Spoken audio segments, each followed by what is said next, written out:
السلام عليكم ورحمة الله وبركاته. نبدأ بالصلاة على رسول الله. اللهم صل وسلم وبارك على سيدنا محمد وعلى آله وأصحابه أجمعين.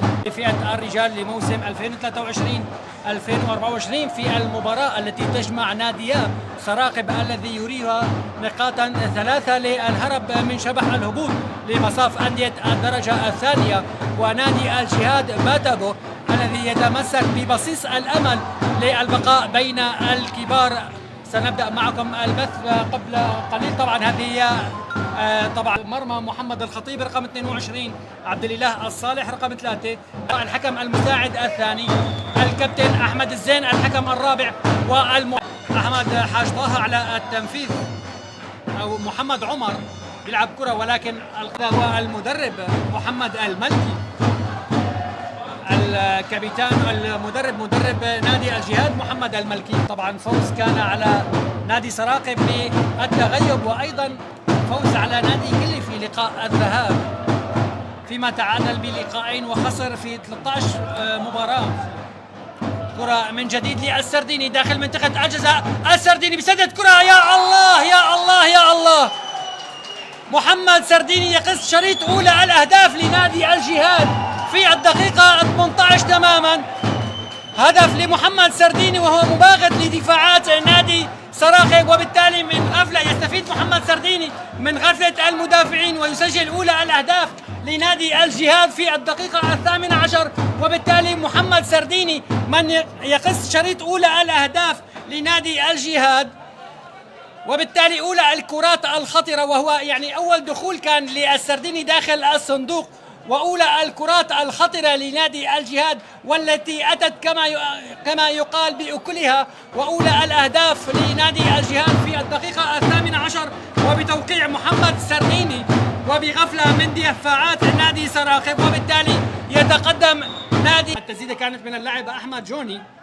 هذه لقطة الإعادة والكرة الطولية أو المقطوعة، وبكرة طولية كانت من منتصف الملعب. هذه الكرة البينية لمحمد سرديني الذي واجه فيها حارس المرمى محمد قبو، وزرع الكرة في يمين حارس المرمى محمد قبو اللاعب محمد سرديني، وبالتالي محمد سرديني من قص شريط أولى الأهداف في الدقيقة 18 لنادي الجهاد. من جديد الأمين بيسدد كرة، والتصدي مميز من حارس المرمى محمد قبو، كرة خطرة وتسديدة كانت رائعة من الأمين ولاعب لنادي سراقب.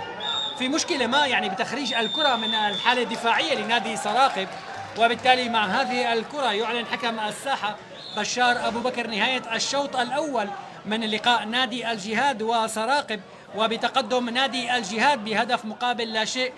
السلام عليكم ورحمة الله وبركاته. عدنا إليكم من جديد عبر منصة المبدعون السوري لنقطة، وهو في المركز الثالث، فيما نادي أريحة رابعا ب 31 نقطة. كرة للأمين، الأمين بمواجهة حارس المرمى للسرديني من جديد، ولكن كرة السرديني جاءت بمكان وقوف حارس المرمى محمد قبو، وكان ممكن أن يأتي السرديني بثاني الأهداف لنادي الجهاد. حارس المرمى الخطيب.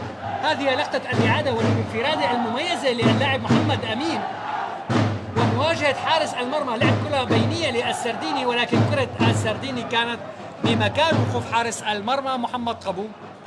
يعني أتوقع لو أتت هذه الكرة بشباك حارس المرمى القبو لكان محمد سرديني عريس هذا اللقاء لنادي الجهاد.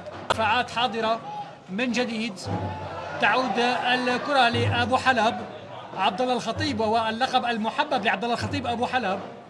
كرة من جديد للخطيب داخل منطقة الجزاء، بيلعب كرة عرضية للسرديني، يا الله يا الله على هذه الكرة، يا الله على هذه الكرة، والعارضة هي من حرمت محمد سرديني من ثاني الأهداف لنادي الجهاد، وهي من نابت عن حارس المرمى محمد قبو. أخطر الكرات لنادي الجهاد في الشوط الثاني وفي هذا اللقاء هي من الفرص المهمة وأهم فرص نادي الجهاد إلى الآن عبر تسديدة محمد سرديني. هذه لقطة الإعادة والكرة العرضية من أبو حلب الخطيب لمحمد سرديني، الكرة العرضية من الخطيب أبو حلب للسرديني، والتسديدة الرائعة جدا، ولكن العارضة كان لها كلام آخر وهي من نابت عن محمد قبو. يا الله، لو أتت هذه الكرة بشباك حارس المرمى القبو لكانت أجمل لقطات هذا اللقاء إلى الآن. يعني هجمات مرتدة جدا منظمة لنادي الجهاد، وجدا خطر نادي الجهاد بالكرات المرتدة، وبالتالي يحدث الفارق عبر اللاعب السرديني وأيضا اللاعب الخطيب، وهو الذي يشغل الجهة اليمنى. مباشرة لنادي الجهاد. إلى الآن رياح هذا اللقاء تجري كما تشتهيها سفن الجهاد باتابو، والذي يقدم عرض رائع جدا نادي الجهاد في هذا اللقاء من الشد العصبي. يعني إلى الآن نادي سراقب يصارع الزمن لإدراك التعادل، ونقاط هذا اللقاء جدا مهمة لنادي سراقب للإبقاء في أماله. في هذه الكرة للأمين، الأمين مواجهة حارس المرمى، الأمين يسجل ثاني الأهداف لنادي الجهاد في الدقيقة 58. محمد أمين من يعمق جراحات نادي سراقب بهدف ثاني لنادي الجهاد في الدقيقة 58 بعد خطأ كان وعدم انسجام من الدفاعات، وبالتالي محمد أمين يستثمر هذا الأمر أجمل استثمار ويسجل ثاني الأهداف لنادي الجهاد في الدقيقة 58 بعد فاصل جدا مميز. كنا قد تحدثنا بأنه الكرات المرتدة لنادي الجهاد تحدث الفارق وتحدث القلق لدفاعات نادي سراقب، وبالتالي محمد أمين يسجل ثامن الأهداف بالنسبة له طبعا من بداية الدوري، وثاني الأهداف لنادي الجهاد باتابو، وبالتالي يعمق جراحات نادي سراقب بالعودة لأجواء هذا اللقاء بهدف ثاني. هدفان لنادي الجهاد مقابل لا شيء لنادي سراقب بعد مضي 59 دقيقة من بداية هذه الموقعة. في نادي الجهاد وأكثر المتشائمين بنادي سراقب لن يكن يتوقع هذا السيناريو. هذه الانفرادة التامة للاعب محمد أمين، وبكل ثقة وباقتدار وبحنكة الكبار وبلمسة اللاعبين المميزين محمد أمين يضع الكرة بشباك حارس المرمى محمد قبو. هذا فاصل مهاري، يعني محمد أمين هو من اللاعبين المهاريين، لاعب يعني بثقة مميزة، لاعب واثق من نفسه، لاعب هداف، لاعب مميز محمد أمين، وبالتالي طينة اللاعبين الكبار تظهر في هذه اللقطات في هذا اللقاء. محمد أمين هو من سجل ثاني الأهداف لنادي الجهاد. ومنذ بداية يعني اللقاء هناك مشكلة ما في السرعة بالارتداد الهجومي لنادي سراقب، وهذا الأمر يتيح لنادي الجهاد بالعودة وللدفاعات أن تعود من جديد. كرة من جديد من السرديني للأمين، والخطأ حاضر من جديد. تعود الكرة خطرة على حافة منطقة أزال لخالد الحاج علي وللأمين. الأمين يسجل هدف إطلاق رصاصة الرحمة على هذا اللقاء لنادي الجهاد في الدقيقة 88. محمد أمين يسجل تاسع الأهداف الشخصية له وثالث الأهداف لنادي الجهاد، ويأتي بنقاط هذه الموقعة لنادي الجهاد وبهدف ثالث. 3 أهداف لنادي الجهاد مقابل لا شيء لنادي سراقب بعد مضي 89 دقيقة من عمر هذا اللقاء، وبالتالي أكثر المتفائلين بنادي الجهاد وأكثر المتشائمين بنادي سراقب لن يكن يتوقع هذه النتيجة. 3 أهداف و3 نقاط عن جدارة واستحقاق لنادي الجهاد الذي لعب مباراة ولا أجمل من أجمل مباريات نادي الجهاد هي هذه الموقعة، موقعة سراقب والجهاد. المرمى محمد الخطيب، هذه لقطة الإعادة والكرة العرضية المميزة، والقطع كانت هنا للدفاعات، ولكن محمد أمين وبلمسة الفنان والمميز من زرع هذه الكرة بشباك حارس المرمى محمد قبو، ومن سجل ثالث الأهداف ومن أكد النقاط ال3 لنادي الجهاد. كرة من جديد للجورية داخل منطقة الجزاء للاعب العزو البديل، العزو داخل منطقة الجزاء، ولكن الكرة كان الوقت بدل الضائع.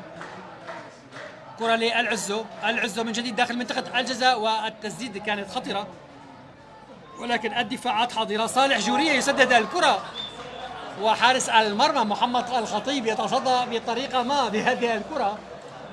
سيصبح الفارق بين سرمدة وسراقب 4 نقاط، سيتجمد رصيد سراقب ل 15 نقطة في المركز التاسع، فيما سيكون رصيد سرمدة 8. وهدف هدف تقليص الفارق، هدف تقليص الفارق لنادي سراقب في الوقت بدل الضائع عبر اللاعب عبد الله عزو، وبالتالي عبد الله عزو هو من يقلص الفارق لنادي سراقب بتسجيله الهدف الأول لسراقب. هذه الكرة يعلن حكم الساحة بشار أبو بكر نهاية لقاء الجهاد وسراقب بفوز غالي وثمين ومستحق لنادي الجهاد ب3 أهداف مقابل هدف واحد. طبعا أهداف نادي الجهاد جاءت بإمضاء محمد أمين هدفين وأيضا السرديني هدف، فيما جاء هدف تقليص الفارق لنادي سراقب عبر اللاعب البديل عبد الله عزو.